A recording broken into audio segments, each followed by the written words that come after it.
जोङो जोंनि बिटिआरनि मानगोनां चिफ प्रमद बर' बिथांखौ जोङो धन्यबाद होदों।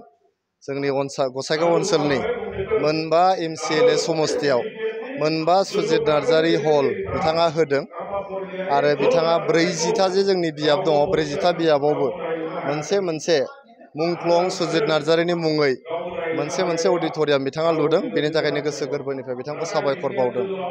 जोङो दिनै बावहाय गसाइगाव साब डिभिजनाव सराइबिल समस्तिनि बिराद गिदिर मोनसे कर्मि सभा मावथिफोरनि मोनसे मेल जों बेयाव लादों आरो दिनै जोङो गुमा समस्तियावबो मोनसे वार्कारफोरनि मोनसे मिट बाव लादों। मानो होनोबा जोंनि गसाइगाव साब डिभिजनाव बा गसाइगाव इउपिपिएल डिस्ट्रिक्टनि गेजेराव मोनबा समस्ति दं। मोनबा समस्तियाव मोनबाबो इउपिपिएलआ देरहानो थांगासिनो दङ। मोनबा समस्तिबो देरहानानै जोङो प्रमद बर' सारनो मोनसे गिफ्ट होनो नागिरदों आरो मोनबा समस्तिखौबो देरहानाया जोंना खाथां जाबाय, फाइनाल जाबाय। नोंथांमोना दिनै नुदों जोंनि कर्मि सभा जास्ट बुथ कमिटिनि सानै मेम्बार प्राइमारि आरो ब्लकखौ लानानैनो दिनै जायगा होथ्र'नो हालायलायै मोनसे बाव कर्मि सभा जानानै थांबाय बा जागासिनो दं। बेवहाय दिनै जोंनि हान्जानि दैदेनगिरि मानगोनां खाम्फा बरगयारि, जोंनि बिटिआरनि इएम मानगोनां राकेश ब्रह्म बिथां, जोंनि इउपिपिएल हान्जानि गायसनगिरि आफादगिरि श्रीजुत उरखावगोरा ब्रह्म सार बिथाङा नुजाफैदों। जोंनि लकेल एमएलए मानगोनां जिरन बसुमतारी आदायाबो बेयाव नुजादों।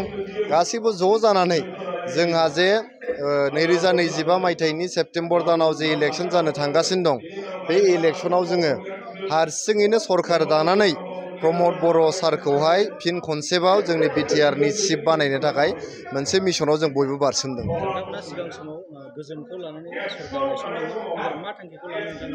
जिहेतु जोङो गोजोनखौ गायसननो हाबाय थांनाय बोसोरब्रै खावसेयाव जोंनि बड'लेण्ड ओनसोलाव 40-50 बोसोरनि जे जोंहा दाङाबाजिनि जेंना, दावराव दावसिनि जेंना, बमा बारुदनि जेंना, सिलाइनि जेंना, थिउरिया हान्जानि जेंना गासैखौबो फोजोबजोबनानै न' सावनायनि जेंना, रिलिफ केम्पआव थानायनि जेंना, गावजों गाव होसोलायनाय बुथारलायनायनि जेंना गासैबो जेंनाफोरखौ सुस्रांजोबनानै गोजोन गायसननानै 4 बोसोर सरकार सालायबाय।